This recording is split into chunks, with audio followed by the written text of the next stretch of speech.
Hello mga ka-trending, welcome back to ZK Trend. Donnie Pangilinan sa bakasyon in Maldives, Bel Mariano na sa Vietnam. Marami ngang nagsasabi na nasa bakasyon ngayon sina Donnie at Bel. Si Donnie nga nasa Maldives at ini-enjoy nga ni Donnie Pangilinan ang kanyang short vacation kasama si Piolo Pascual, Kyle Echari at CCLK, boss nga ng ABS-CBN at ilang close friend nila.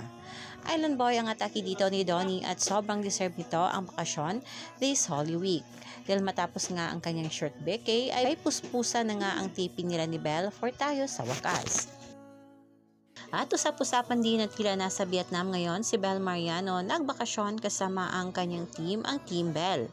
Sa post nga ng kanyang makeup artist na si Jake Galvez, halos complete nga ang Team Bel sa Vietnam. Wala pa namang sightings kay Bel Mariano sa Vietnam, ngunit kung totoo naman ay deserve din ni Bel ang short vacation. May nagsasabi nila na sa bahay lang daw umano si Bel with her fam for this Holy Week.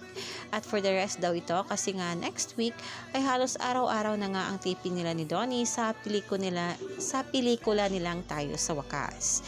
Kaya naman enjoy lang kayo Donnie at Bel at talaga namang 100% pa rin ang suporta ng lahat nga ng Don Bell fans.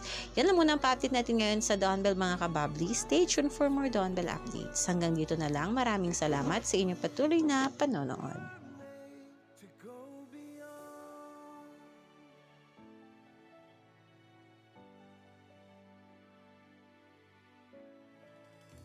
I won't forget